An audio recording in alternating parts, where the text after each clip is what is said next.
الأستاذ الدكتور أحمد محمد العطار، استشاري جراحة العظام والعمود الفقري، دكتوراه جراحة العظام والعمود الفقري، زمالة الكلية الملكية البريطانية، مدرب بالزمالة المصرية.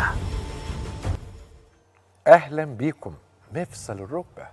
النهارده هندخل في واحده من حلقاتنا المثيره المهمه جدا، وهنتكلم على هذا المفصل الرائع مع اسم رائع في عالم جراحات العظام، واسم قدير في هذا المجال. سعيد جدا بقبول دعوتنا النهارده واحد من نجوم هذا المجال، الاستاذ الدكتور احمد العطار، استشاري جراحات العظام والعمود الفقري، دكتوراه جراحات العظام والعمود الفقري، زماله الكليه الملكيه البريطانيه، والمدرب بالزماله المصريه لاسم القدير والقيمه الاكاديميه الكبيره. الاستاذ الدكتور احمد العطار، نورت.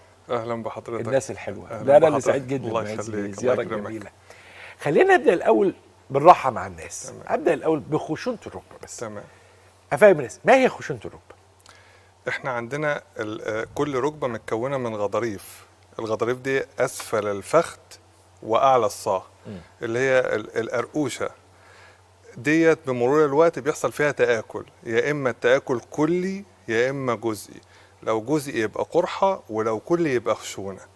مع مرور السن الطبيعي بتاعنا بيحصل فيها هدر، ساعات بيبقى بمعدل اسرع من الطبيعي، فيحصل فيها موضوع الشائك اللي هو بتاع الخشونه.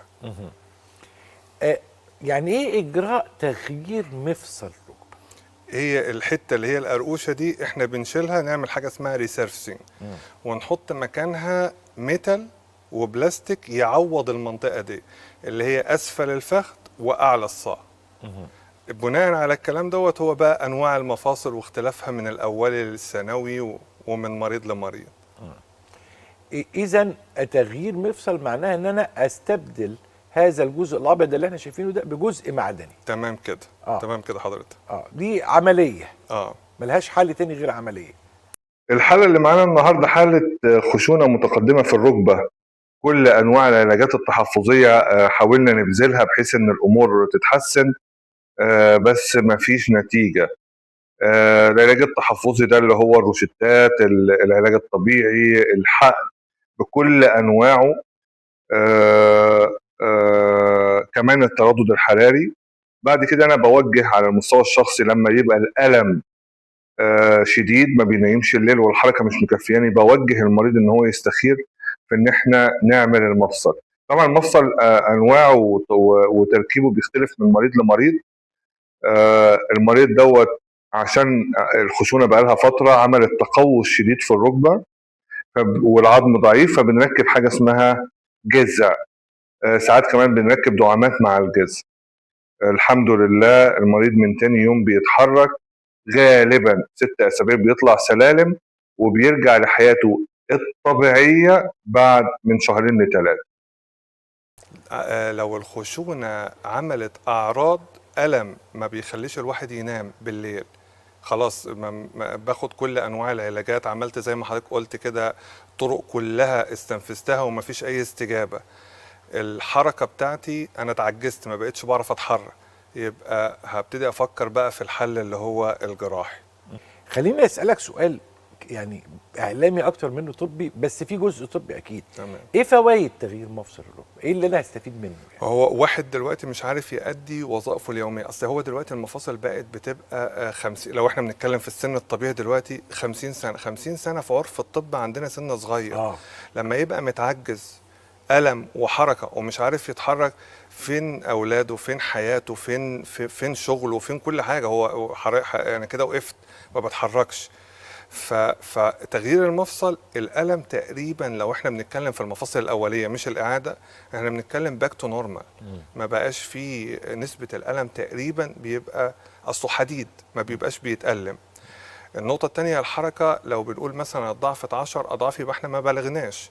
الطبيعي برضو ان هو بيرجع لحالته اللي كانت قبل ما يحصل الموضوع يزيد الحركه بتتحسن 10 اضعاف على الاقل. على الاقل بعد ما كان ما بيقدرش يروح الحمام، دلوقتي بقى بيقدر يروح مشوار لاخر الشارع، بيروح السوق. الكلمه اللي بيقول الماركت عادي بالظبط كده. هو ما بيبقاش فيه مشكله في الموضوع ده. النقطه الثانيه جوه العمليه اختيار نوع المفصل في حد ذاته، لان الناس مثلا بتبقى بتتكلم ناحيه السعر، في وناسيه جوده المفصل نفسه. يعني المفصل نفسه قبل ما تسال عن السعر لازم تسال نوع المفصل اللي هيتحط، لان ال النوعيه بتاعته، الخامه بتاعته، البايوميكانكس بتاعت التركيب بتاعته بتختلف في النتائج واللونجيفيتي اللي هو عمر المفصل نفسه قد ايه.